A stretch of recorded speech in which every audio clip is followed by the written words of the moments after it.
Perdón, es que voy guardando mis hojitas y luego ya no sé cuál es cuál, pero gracias a Dios porque nos permite estar aquí y como siempre lo digo, gracias a Dios porque nos da el privilegio de poder seguir aprendiendo de su palabra y poder, para mí es un privilegio y una enorme responsabilidad seguir enseñando lo que primero yo aprendí.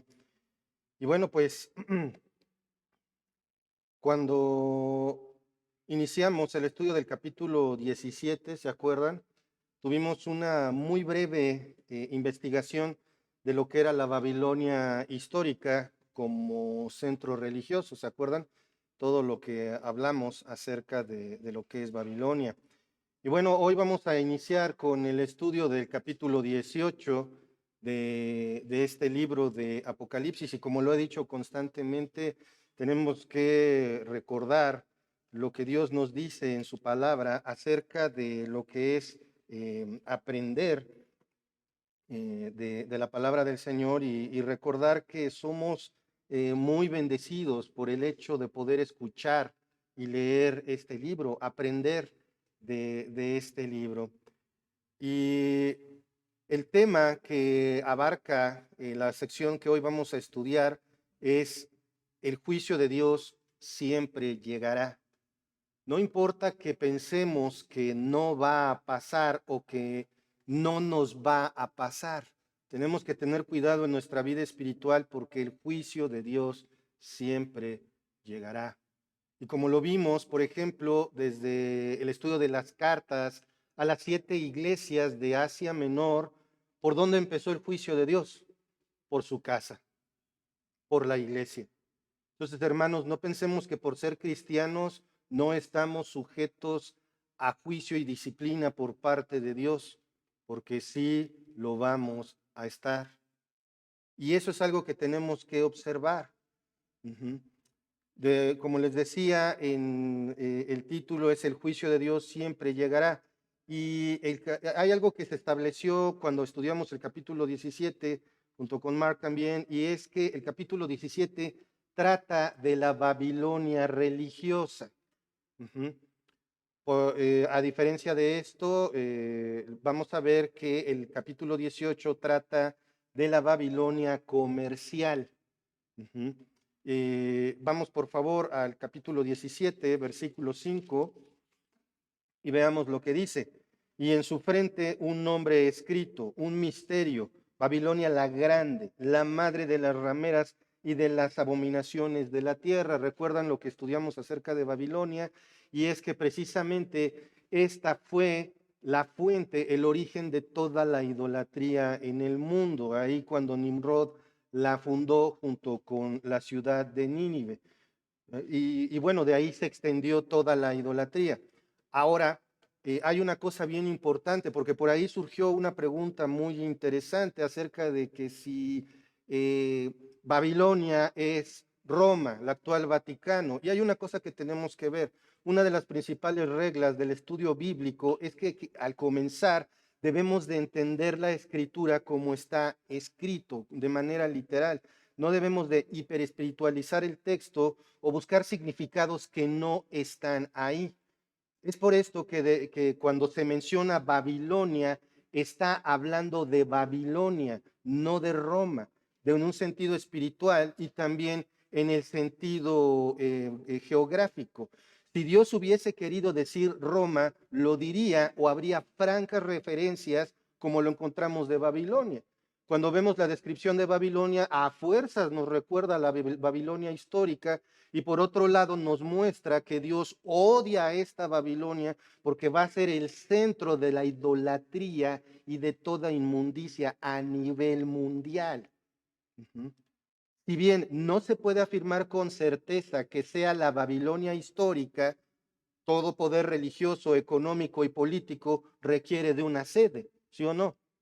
Si quieres tener un poder social, necesitas un lugar desde donde estar ejerciendo ese poder. Y esto no es diferente. Babilonia, de manera religiosa, económica y política, es la que volverá y se convertirá en un poderosísimo país, en una poderosísima, más bien, en una poderosísima ciudad, un tremendo centro religioso con un extremadamente alto poder social y político. Eso es lo que vamos a aprender hoy, como les decía, más básicamente la Babilonia comercial. Entonces, pues vamos a orar para encomendar este tiempo en manos del Señor. Padre amado, Padre celestial, te damos tantas gracias, Señor, por este día. Gracias, Padre, por tu amor, por tu misericordia. Y gracias, Padre, que es porque es por ti que estamos aquí, Señor. Y te ruego, Señor, por este pobre predicador, Señor, que a duras penas sirve de algo, Padre, que seas tú hablándonos, que sea tu Santo Espíritu mostrando lo que hemos de aprender hoy, Señor. Gracias, Padre, por esto. Te ruego, Padre, por nuestras mentes y corazones, que estemos enfocados en ti. Gracias. En el nombre de nuestro Señor Jesucristo. Amén.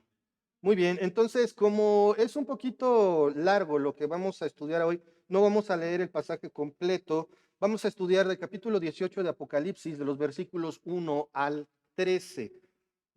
No se me queden viendo así, prometo apurarme lo más posible, pero ahorita van a ver, lo que pasa es que en este capítulo está dividido en pequeñas secciones donde vemos una sección donde hay mucho contenido, mucho que tenemos que rascar, y otro contenido es más descriptivo. Entonces ese contenido avanza un poquito más rápido. Dice ahí en Apocalipsis 18:1, después de esto vi a otro ángel descender del cielo con gran poder, y la tierra fue alumbrada con su gloria. Después de esto, ¿después de qué, hermanos? Pues después de lo que vimos en el capítulo 17, después de los acontecimientos en los que vimos el juicio de Dios contra la Babilonia religiosa. Después de esto, Juan ve a otro ángel. Por las características que tiene este ángel, algunos piensan que se trata del Señor Jesucristo. Vamos a ver cómo dice otra vez, versículo 18. Versículo 1. Después de esto vi a otro ángel descender del cielo con gran poder, y la tierra fue alumbrada con su gloria. Imagínense esto. Este ser angelical viene del cielo y todo el planeta se alumbra con su resplandor. Esto nos habla de su gloria que será vista en todo el mundo. Pero ¿cómo es posible esto? ¿Cómo es posible que un resplandor que está en un punto de la tierra se vea en todo el mundo? Algunos dirían, bueno, pues se supone que de un lado del mundo es de día y del otro lado es de noche, pero ¿en qué estado está el planeta en este momento? ¿Se acuerdan? Vamos por favor al capítulo 16, acompáñenme ahí en sus Biblias, al capítulo 16, versículo 10. El quinto ángel derramó su copa sobre el trono de la bestia, y su reino se cubrió de tinieblas, y mordían de dolor sus lenguas, y blasfemaron contra Dios del cielo por sus dolores y por sus úlceras, y no se arrepintieron de sus obras. ¿Se acuerdan? La tierra está en obscuridad, no hay sol. Por otro lado, la tierra, cómo está el mar, muerto por completo, cómo están todas las plantas, muertas, cuántos millones de personas han muerto. No lo sabemos exactamente, pero es un número enorme. Hay enfermedad, hay contaminación, hay terribles sismos. El estado de la tierra es deplorable. ¿Crees que ahorita está maltratada? No tenemos idea de cómo va a terminar. Y después de esto, Dios la va a destruir junto con todo el universo para hacer una creación nueva, según lo que vemos ahí en segunda de Pedro. Pero voy a volver al punto. Muchos piensan que ese ángel es el Señor Jesucristo. ¿Por qué? Porque su gloria se ve en toda la tierra, esa luz se ve en toda la tierra, pero hay un detalle que tenemos que ver. Si nosotros analizamos bien el texto, cuando leemos otro ángel, la palabra otro del griego alos significa otro del mismo tipo. Entonces, cuando Juan dice, después de esto vi a otro ángel, literalmente está diciendo, después de estos acontecimientos, es decir, los del capítulo 17, vi a otro ángel del mismo tipo que el anterior. O sea, Juan está viendo un ángel del mismo tipo que el que habló en el capítulo 17. Esto nos indica dos cosas. Número uno, no es el Señor Jesús, y como ya les dije, número dos, no es el mismo ángel que en el capítulo 17.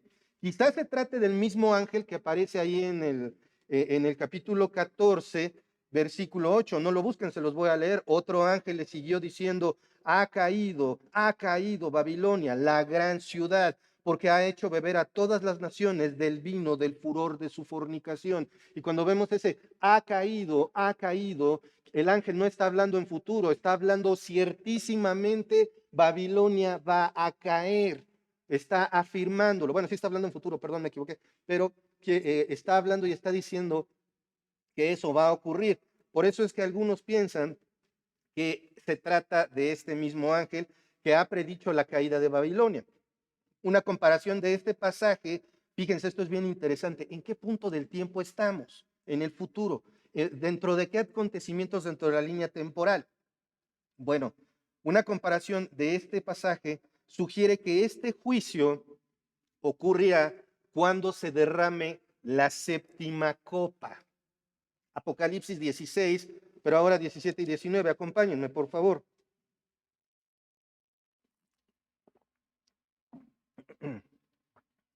¿Ya lo tienen?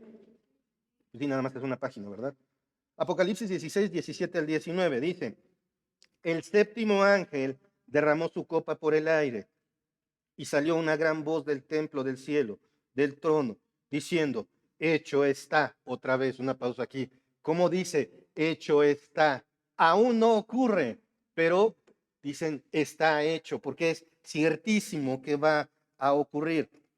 Versículo 18, entonces hubo relámpagos y voces y truenos y un gran temblor de tierra, un terremoto tan grande cual no hubo jamás desde que los hombres han estado sobre la tierra. Y la gran ciudad fue dividida en tres partes, y las ciudades de las naciones cayeron, y la gran Babilonia vino en memoria delante de Dios para darle el cáliz del vino del ardor de su ira. Estas últimas dos características, lo que va a ocurrir contra Babilonia, es lo que vamos a empezar a ver hoy. Por esto es que estos eventos están ocurriendo durante la séptima copa, ¿de acuerdo? Ahora, pasamos al versículo 2. Dice, este ángel ya apareció del cielo con gran poder y la tierra fue alumbrada de su gloria. Versículo 2. Y clamó con voz potente diciendo, ha caído la gran Babilonia y se ha hecho habitación de demonios y guarida de todo espíritu inmundo y albergue de toda ave inmunda y aborrecible. Qué descripción. ¿Recuerdan la descripción que les di de Babilonia? Una ciudad gloriosa, la famosísima puerta de Ishtar, la belleza de sus muros, lo gigantesco de sus murallas, ¿recuerdan? Y fue conquistada. Yo no sé cómo va a ser la nueva Babilonia ni en dónde va a estar, pero estaba viendo o estaba ubicando Babilonia allí en el territorio de Irak, que está un poquito al sur de Bagdad, y obviamente, si el gobierno iraquí te permitiera visitarlo, pues podrías ver lo que está ahí, porque recuerden, Babilonia nunca fue destruida. Y como vamos a ver, vemos cómo está cerca del Golfo Pérsico y si acaso fuese ahí la ubicación, hermanos, tiene de todo. Ujú. Recursos los que quieran. Imagínense la ciudad más hermosa. Yo vi más abajo en el mapa y vi Qatar. ¿Se acuerdan cómo era de bonita Qatar ahora que fue el Mundial? Digo, yo no vi los partidos, pero me encantaba estar ahí de mirón con los reportajes. O más abajo, la ciudad árabe que fue construida en el desierto con gran fastuosidad, ¿saben cuál es? Dubái. ¿Han visto fotografías, videos de Dubái? Autos de altísima gama abandonados por ricos que pues ahí los dejan y ya. O sea, imagínense esa fastuosidad, pues saben una cosa, eso no va a ser nada. La futura Babilonia va a ser la ciudad en la que todos van a querer ir, y todos van a querer vivir, y todos van a querer comerciar, y todos los políticos, y todos van a querer estar ahí. Y ahorita vamos a ver eso con detalle. A mí me maravilló esto, y yo creo que por eso estoy así, porque de verdad, solamente de ver esto veo más la gloria de Dios, y no en la existencia de la ciudad, sino en la velocidad con que Dios va a ejercer juicio contra ella. Vamos a continuar. Fíjense, versículo 2. El mensaje del ser angelical es contundente. Ha caído la gran Babilonia. Esto fue profetizado desde el libro de Isaías. El profeta Isaías lo profetizó allí en el capítulo 21. Continúa el versículo otra vez, y clamó con voz potente, mega, una voz gigantesca. Recuerdan que ya en ocasiones anteriores ángeles han hablado y han sido escuchados en todo el universo. Bueno, otra vez, este ángel proclama la caída de Babilonia con esa voz potente. Y dice, continúa el versículo, y clamó con voz potente diciendo, ha caído la gran Babilonia, y se ha hecho habitación de demonios y guarida de todo espíritu inmundo. En ambos casos donde dice demonios, pues ¿de qué se trata? Pues de demonios. ¿Y espíritus inmundos? Pues también. Ángeles caídos. Estos seres también son ángeles, pero forman parte de aquellos que se rebelaron contra Dios apoyando a Satanás. En ambos casos se trata de demonios. Muchos argumentan que este lugar va a ser algo así como un parque de diversiones para los demonios. Pero ¿saben una cosa? Esto será cuando la ciudad esté en pie. Cuando la ciudad esté destruida, la cosa va a cambiar. Y aquí quiero que veamos bien el texto. Fíjense cómo dice, se ha hecho habitación. ¿Qué es una habitación? Es un lugar donde habitas, ¿no? Un lugar donde vives, un lugar donde puedes estar. Por eso es que muchos piensan, pues es que ahí va a ser la casa de los demonios. No precisamente. Continúa el texto. Y guarida. La palabra guarida viene del griego fulaque, y no significa guarida, sino calabozo, cárcel o prisión. Ahora una cosa, ¿cuántos demonios están aquí? ¿Cuántos? Todos. Todos los demonios que existen van a ser confinados en Babilonia destruida por el Señor. Wow. ¿Se imaginan eso? ¿Cuántas partes de los seres angelicales arrastró Satanás consigo? Una tercera parte de millones y millones. La cantidad de ángeles, yo a veces pienso, tal vez es infinita. Pues una tercera parte de infinito sigue siendo un número casi infinito. Imaginen esto. Se ha hecho de habitación, prisión de demonios y de todo espíritu inmundo. Esto nos habla del tremendo poder de Dios al limitar a todos los demonios existentes en un lugar. Dios los va a meter ahí. Me encantó la descripción de John MacArthur que comenta, fue cerca de Babilonia que 200 millones de demonios que estaban atados fueron liberados al sonar de la sexta trompeta. Esto lo vimos ahí en el capítulo 13, versículo 16. 9, versículos 13 y 16. Ellos, junto a los demonios liberados del abismo al sonar la quinta trompeta, ahí mismo en el capítulo 9, pero versículos 1 al 11, aparte, otros demonios, los expulsados del cielo, junto a Satanás, capítulo 12, versículos 4 y 9, y los que ya estaban en la tierra serán confinados en Babilonia. Dios, por decirlo así, reunirá todos los huevos podridos en una cesta antes de disponer de ellos. Se está acercando la batalla de Armagedón, se está acercando el juicio del Señor. ¿Y Dios qué hace con todos los demonios? ¿Qué hará con todos los demonios? Los va a confinar en la ciudad de Babilonia destruida. El versículo continúa, acompáñenme por favor, y clamó con voz potente diciendo, ha caído la gran Babilonia y se ha hecho habitación de demonios y guarida de todo espíritu inmundo. El versículo continúa, y albergue de toda ave inmunda y aborrecible. Otra vez aquí la palabra albergue suena como a un lugar para refugiarse, ¿no? Pero no, una palabra más exacta sería prisión. ¿Por qué? Porque sigue siendo el griego fulaqué. Esta frase entonces se refiere a los demonios también. Algunos dicen que son aves que son inmundas, que no son comestibles para los judíos.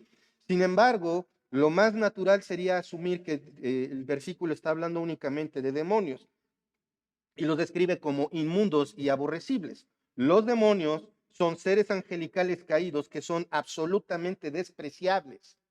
Y también este versículo nos está describiendo su prisión. Ahora, ¿por qué es que se ha ejecutado este juicio contra este imperio del anticristo? Versículo 3. Porque todas las naciones han bebido del vino del furor de su fornicación, y los reyes de la tierra han fornicado con ella, y los mercaderes de la tierra se han enriquecido de la potencia de sus deleites.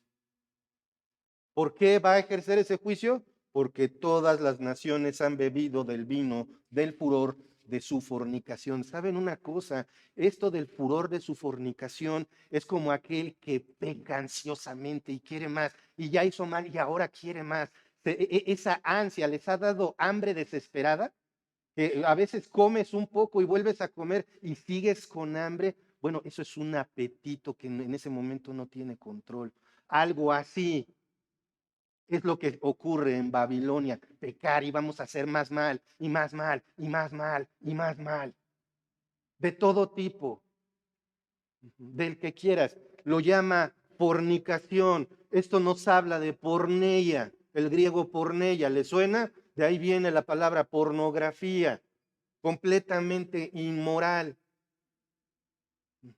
Toda idolatría, todo tipo de inmoralidad, ese es el vino del furor de su fornicación. Esta nación satánica o esta ciudad satánica, Babilonia, esta nueva Babilonia, va a tener una influencia mundial. ¿Por qué?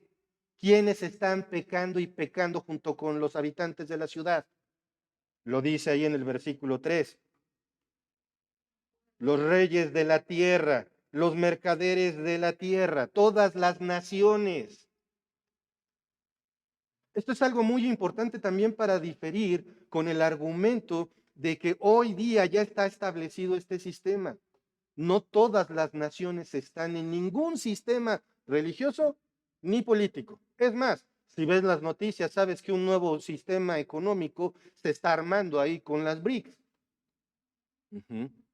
El mundo está cambiando y sigue dividido. Aquí estamos hablando de unión completa en pos de esta ciudad, de este sistema político y religioso. La inmoralidad de idolatría del sistema del anticristo, la bestia y el falso profeta se propagará por todo el mundo. Esto es lo que significa han bebido del furor de su fornicación. Pero ese furor, esa ansia de hacer, de pecar lo más que se pueda. Y los reyes de la tierra han fornicado con ella. Todas las naciones del planeta participarán de la idolatría, y avaricia e inmoralidad. Babilonia seducirá al mundo entero, guiándolos a la rebelión contra Dios, al lujo, a la frivolidad y a toda corrupción moral. Gobernantes, empresarios, pobres, de todo tipo de personas van a participar de esto, excepto los que hayan creído por la predicación de los 144,000, que hayan creído por la predicación de los dos testigos, que hayan creído por la predicación del Evangelio por el ángel. ¿Recuerdan? Que aún en esos terribles tiempos hay esperanza, porque el Evangelio sigue siendo predicado. Vamos a continuar, versículo 4. Y oí otra voz, perdón, antes de continuar, los mercaderes de la tierra se han enriquecido de la potencia de sus deleites. Estos son deseos. ¿Saben por qué todos los mercaderes del mundo, todos los empresarios del mundo le van a vender cosas y servicios a Babilonia? Porque quieren de todo, porque quieren comprar todo en Babilonia. Como toda ciudad avanzada, sus necesidades van creciendo. Por eso es que dice ahí al final del versículo, y los mercaderes de la tierra se han enriquecido de la potencia de sus deleites. Quieren pecar y quieren con qué. Entonces hay que comprarlo.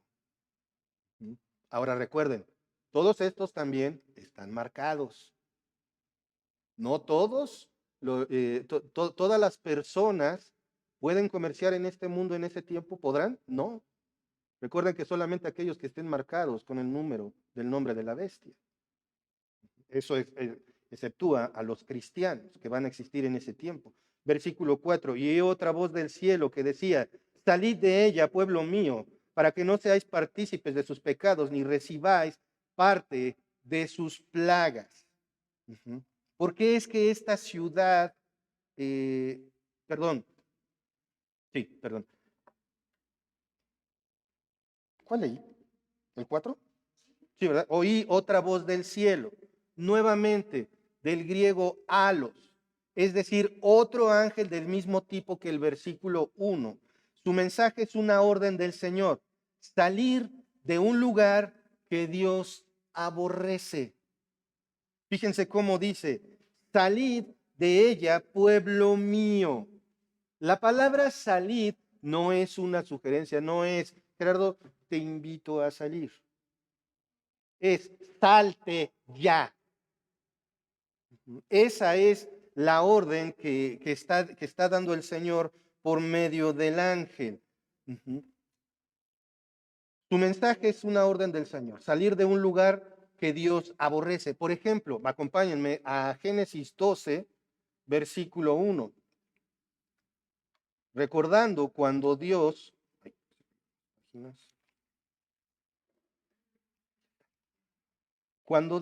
llama a Abraham, ¿y qué le dice? Génesis 12:1.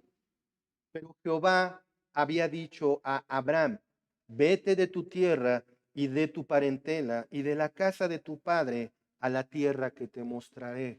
Aquí no le dijo, Abraham, te invito a que prepares tu mudanza y ahí cuando quieras salgas de la tierra de tu padre. No, ¿qué dice? Vete, vete. ¿Saben dónde vivía Abraham? En Ur de los Caldeos, una ciudad pagana. De ahí sacó Dios a su pueblo, de una ciudad pagana, de una ciudad idólatra. Y en lugar de constituir a Abraham y darle la promesa en el lugar donde estaba, ¿qué hizo Dios? Primero le dijo, salte de ahí. Y Abraham obedeció y eso le fue contado por justicia. Otro ejemplo.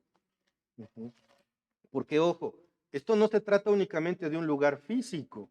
Otro ejemplo, ahí mismo en Génesis, pero ahora acompáñenme al capítulo 19, versículo 12. Dice así, Génesis 19, 12. Y dijeron los varones a Lot, ¿tienes aquí algunos más? Yernos y tus hijos y tus hijas y todo lo que tienes en la ciudad, sácalo de este lugar. Otra vez los ángeles no dijeron, ay Lot, cuanto tengas tiempo, pues ahí les dices que si se quieren ir. No, dice, sácalos. ¿Y con qué salió Lot? Solo con sus hijas y con su esposa. Sácalos. ¿Por qué? ¿Por qué Dios manda a sacar a Lot de la ciudad? Porque la iba a destruir. Ahora, ¿cómo estaba Lot espiritualmente? Lot estaba completamente contagiado de la ciudad. ¿Cómo me atrevo a decir eso? ¿Qué fue lo que pasó después de que se fueron y se fueron a vivir a una caverna? ¿Y qué pasó con sus hijas? Lot terminó siendo padre de sus nietos, pero primero lo emborracharon. Y no fue un plan que fracasara, porque no, hombre, mi padre es íntegro, ese no va a tocar el alcohol, no, embraguémoslo y pasemos cada una la noche con él. No se trata únicamente de un lugar geográfico, también se trata de un lugar espiritual. Y hermanos, esto es para nosotros, porque Fíjense lo que dice el versículo 4 del capítulo 18. Salid de ella, pueblo mío. ¿A quién le está hablando? A los suyos, a los de aquel entonces. Ojo, esos de ahí, ¿quiénes son ese pueblo? Ese pueblo se refiere a las personas que durante la gran tribulación oirán el evangelio y se convertirán. No, perdón, no es la iglesia. No se trata de la iglesia. Y una cosa muy importante, este versículo también es usado, mal usado, para decirle a la gente que abandone la religión católica romana. Salgan de ello, pueblo mío. Número uno, los católicos romanos no son pueblo de Dios porque no tienen su fe únicamente puesta en el Señor Jesucristo. Y número dos, el texto está hablando a creyentes en Cristo en el tiempo de la tribulación.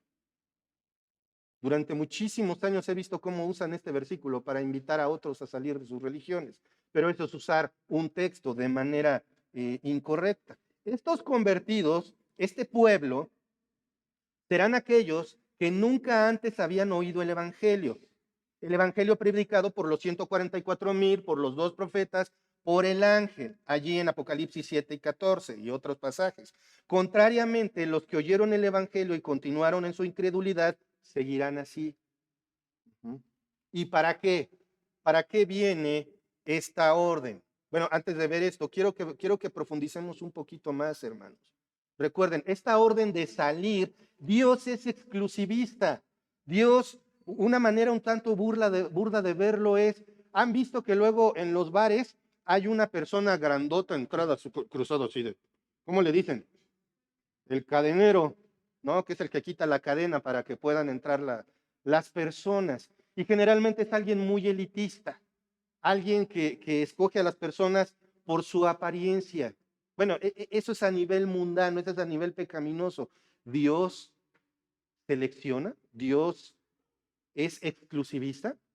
Sí, sí, porque Él ha escogido a los suyos.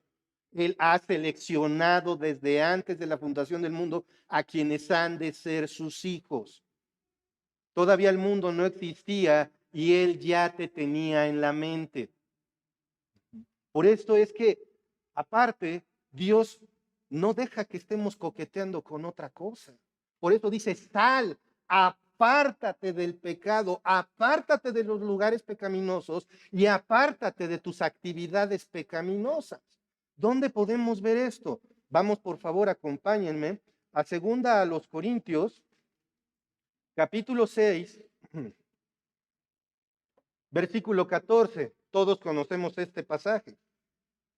No os unáis en yugo desigual con los incrédulos. Una pausa aquí. No os unáis en yugo desigual. Fíjense en esto. No dice, a ver, Melqui, una sugerencia de parte de Dios. No vayas a tener una novia incrédula. No, ¿qué dice? No, punto. Se acabó. Lo contrario es pecado. No os unáis en yugo desigual. Eso incluye, algunos teólogos dicen que también incluye cualquier tipo de compañerismo. ¿Apoyados en qué? Vamos a continuar en el versículo. Porque, ¿qué compañerismo tiene la justicia con la injusticia? Algunos piensan que, por ejemplo, bueno, puedo hacer negocios con mis amigos que no son creyentes. No, no puedes. Porque en algún punto del camino no van a jugar con las mismas reglas. Y recuerden el efecto manzana podrida. Tú pones una manzana sana y una podrida, las pegas. ¿Qué se le pega a quién? Lo podrido a la sana, no al revés. Es bien triste, hermanos, porque bien que sabemos, bien que conocemos, no os unáis en yugo desigual. Pues me uno en yugo desigual. Mis mejores amigos no son creyentes. Mi relación sentimental no es creyente. Mis socios comerciales no son creyentes. ¿Y qué dice el Señor? No os unáis en yugo desigual. Y fíjense, quiero que veamos la palabra, la primera palabra. No sé ustedes, pero a mí me da la impresión de que es determinante. Porque ¿qué dice? No. O sea, ¿y qué es no? Pues no. O sea, ¿a Dios le agrada aunque sea tantito? No. ¿Un ratito en lo que cree? No. ¿Puedo evangeligar? No. Gerardo, ¿qué? ¿No entiendes lo que es? No. ¿Por qué? ¿Por qué no puedo hacerlo? Porque es pecado. No es negociable. ¿Amas a Dios? Levanten la mano todos los que aman a Dios. Levanten la mano todos los que aman a Dios. Déjenla ahí. Ahora déjenla arriba los que lo obedecen por completo en todo. Porque los que aman a Dios hacen lo que Él dice. ¿Y qué dice aquí? Quiero que veamos, vean esa misma palabra, la primera palabra del versículo 14 de Corintios 6. ¿Qué dice? No. Y sobre todo jóvenes. No se unan en yugo desigual. Pues sí, por ahí andan un montón de señoritas bien guapas y muchos galanes y todo eso. Ok, sí, pero ¿qué dice Dios? No. Y si haces lo contrario, es pecado y hazle como quieras. Lo único que queda, si estás desobedeciendo ese no, es arrepentirte y pedirle perdón al Señor. Bueno, pero le sigo y ya cuando crea, pues que no. Yo recuerdo muchas veces que una frase que me decía mi mamá, ¿qué parte de no entendiste? Y hermanos, lo he visto tantas veces. Dios dice, no. ¿Y sus hijos qué dicen? Pues sí. Por más que se predica la palabra dice no. Y entonces mi corazón pecaminoso dice sí y me vale. Cuidado, hermanos, porque esa posición delata nuestro estado espiritual.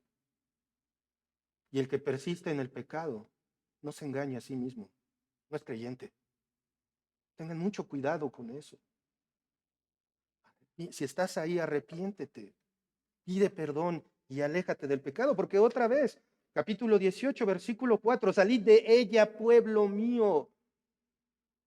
Dios le está hablando a su pueblo de ese entonces, a los creyentes que van a surgir dentro del tiempo de la gran tribulación. ¿Para qué? Para que no seáis partícipes de sus pecados ni recibáis sus plagas. Ahí está el efecto manzana podrida.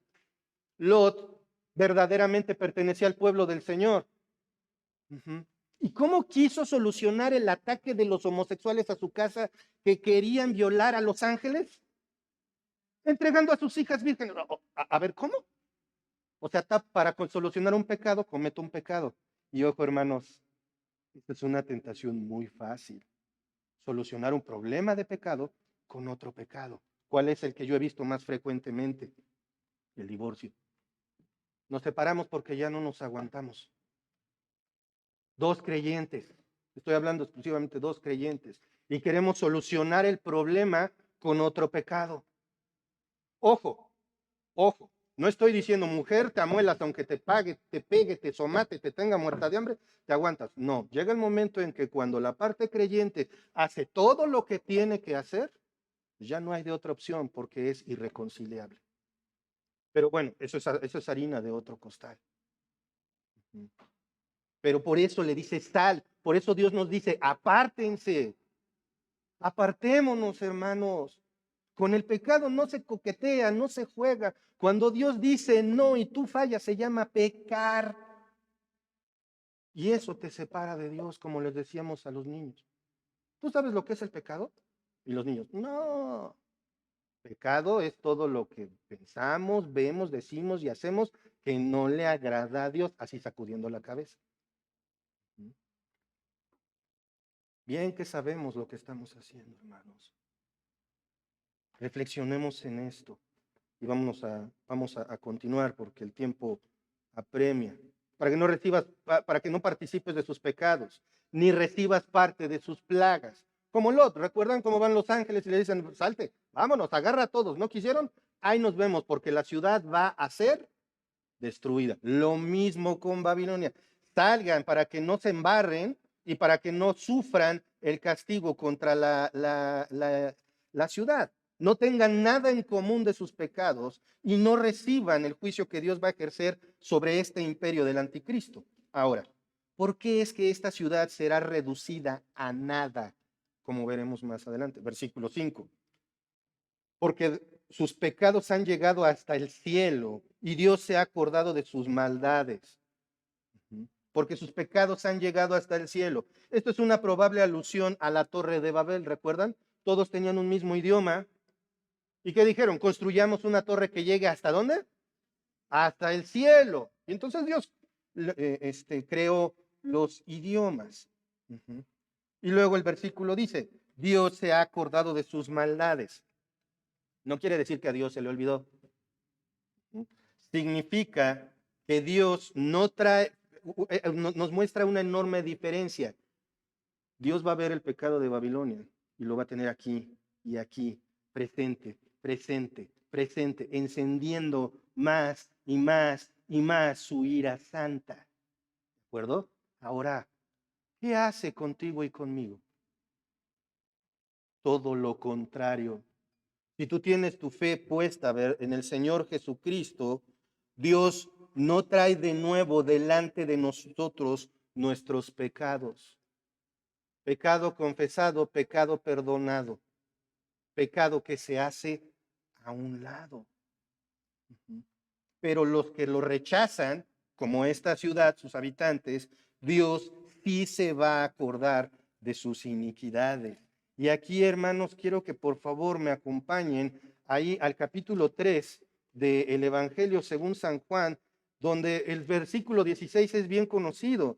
Pero vamos a ir al versículo 18, dice el versículo 16, porque de tal manera amó Dios al mundo que ha dado a su Hijo unigénito para que todo aquel que en él cree no se pierda, más tenga vida eterna. Si tú estás aquí, no tienes tu fe puesta en el Señor Jesucristo, Dios te puede dar vida eterna a través del Señor Jesucristo. Y dice el versículo 18, el que en él cree no es condenado. ¿No quieres sufrir la ira de Dios? Arrepiéntete de tu pecado, reconoce que necesitas un Salvador. Porque fíjense, muchas personas dicen, es que por sus pecados se van a ir al infierno. ¿Será? Entonces nosotros, digo, hasta donde yo me quedé, yo sigo pecando tristemente, sigo fallando. Las personas, y esto es parte también, por ejemplo, de lo que se discute con personas del movimiento LGBT y homosexuales.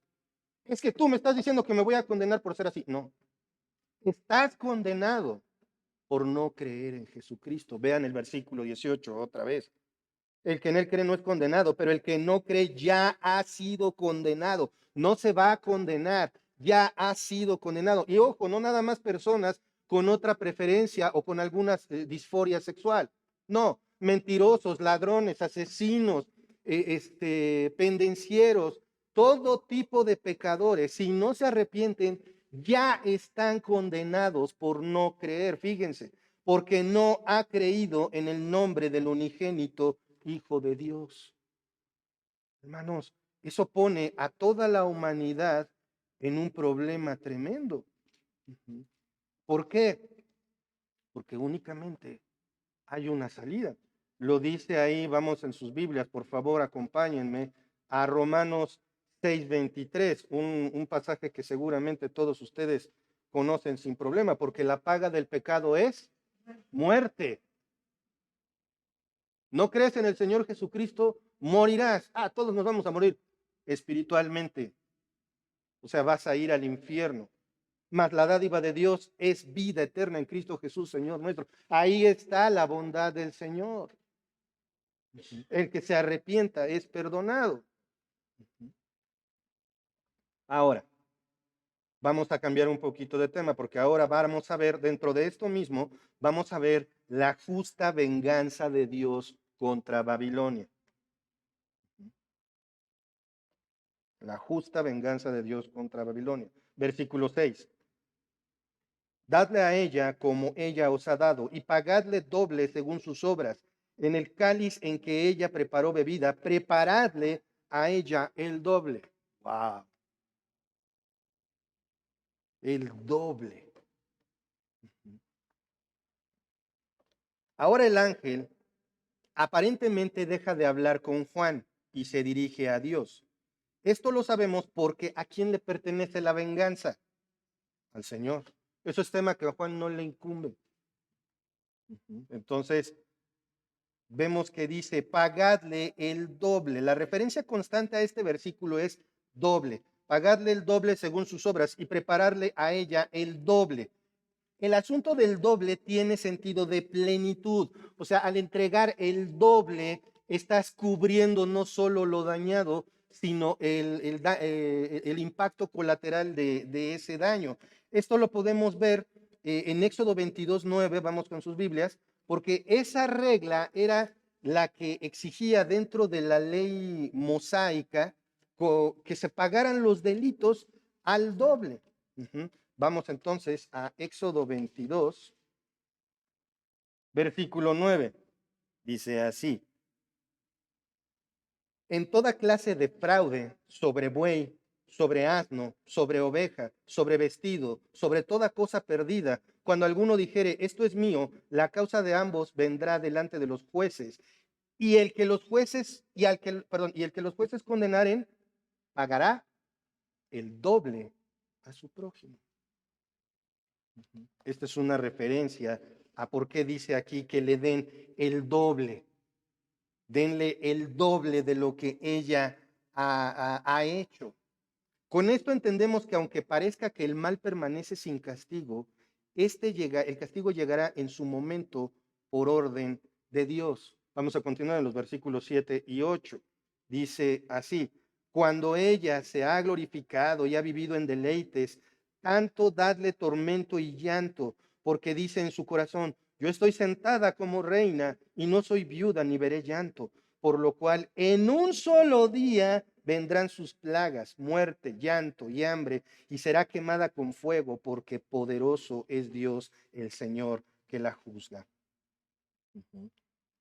Vean cómo dice en el versículo 7 al principio, cuando ella se ha glorificado y ha vivido en deleites, la población de ese futuro imperio del anticristo será extremadamente orgullosa y estará sumergida en la autosatisfacción.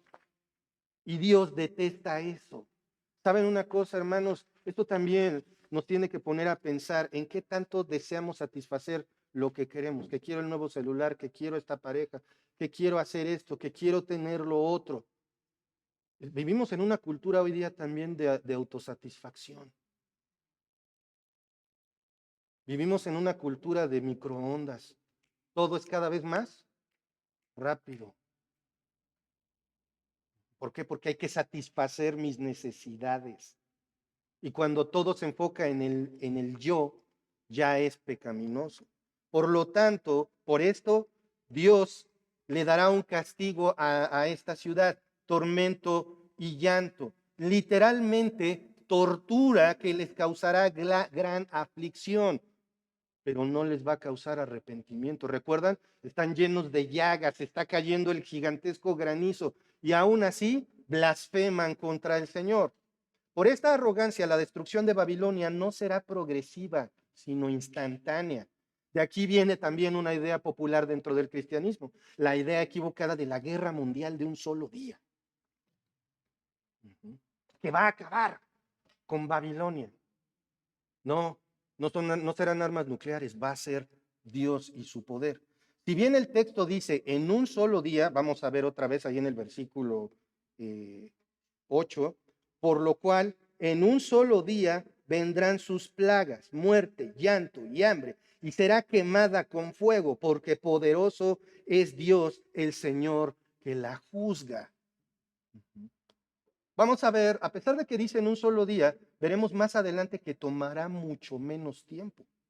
Esto solo lo puede hacer nuestro Señor, porque nuevamente la venganza le pertenece a Él y Él es el único que tiene el poder de hacer esto. Y es una justa sentencia determinada por su justo juicio. Versículo 9. Y los reyes de la tierra que han fornicado con ella y con ella han vivido en deleites, llorarán y harán lamentación sobre ella cuando vean el humo de su incendio. Wow.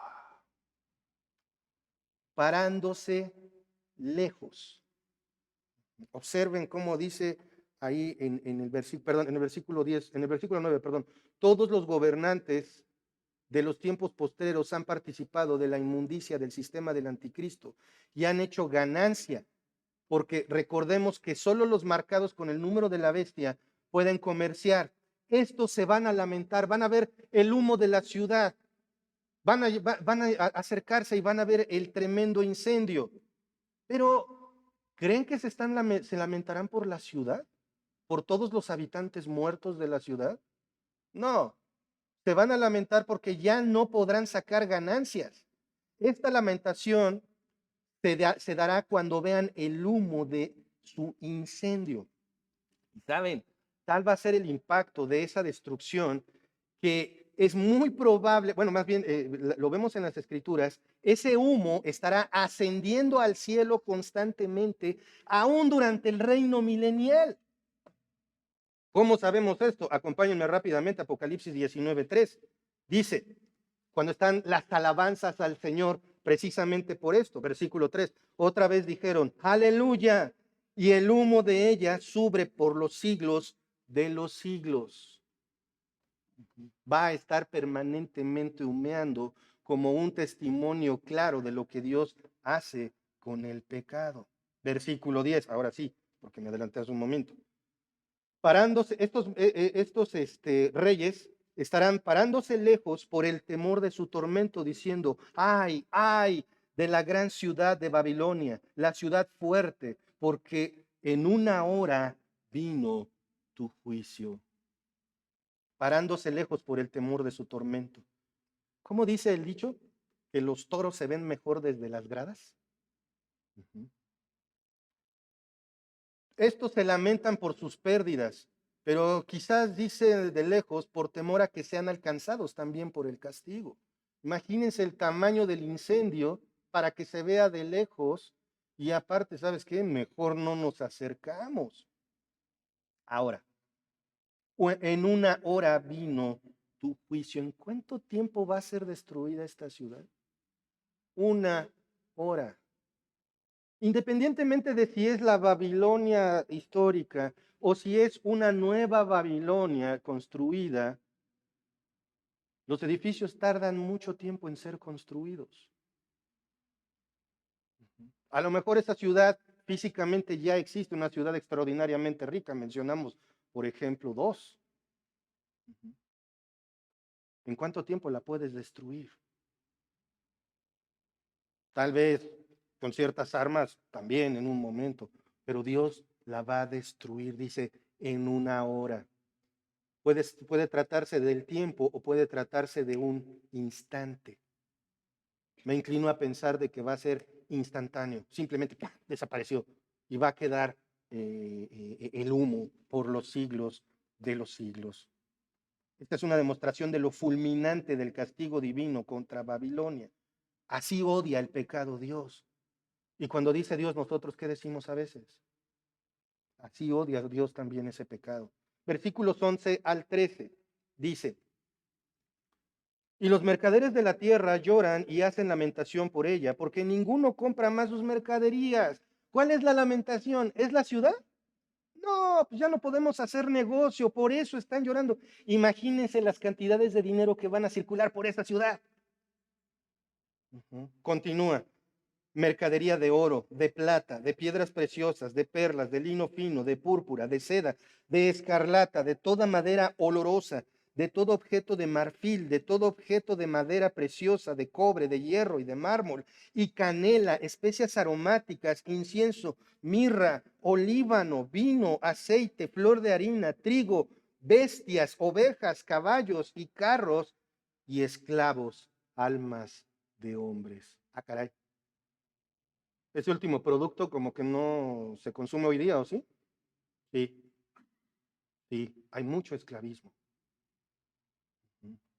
mucho esclavismo de todo tipo, pero vamos a llamarlo discreto, porque sigue siendo un delito, ¿no?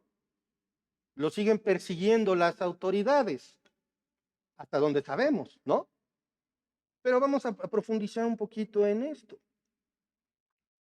Los mercaderes o empresarios, quizás hasta banqueros, se están lamentando por lo que ya vimos, porque nadie les compra, porque ya no pueden seguir haciendo negocio, sufren porque no pueden seguir obteniendo ganancias.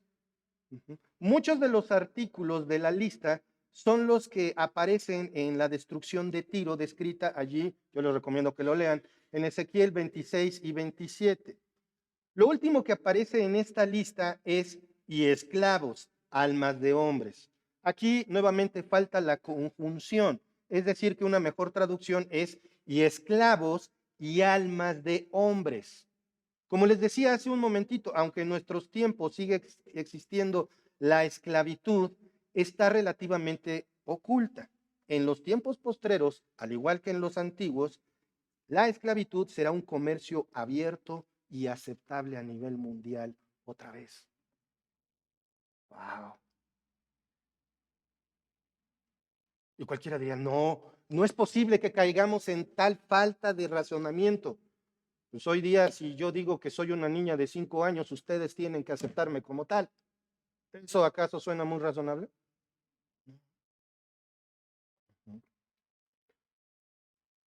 Hasta ahora, lo más impresionante que les quiero compartir para mí de este pasaje es el cuidado de Dios que Dios tiene de los suyos, ordenando que nos apartemos del pecado. Capítulo 18, versículo 4. Salid de ella, pueblo mío, no se unan en yugo desigual. Eso es lo que más me impresiona. Y si te llevas algo de este mensaje, llévate eso. No te unas en yugo desigual. Cuando Dios dice no, ¿qué es? No, porque si haces lo contrario, es pecado.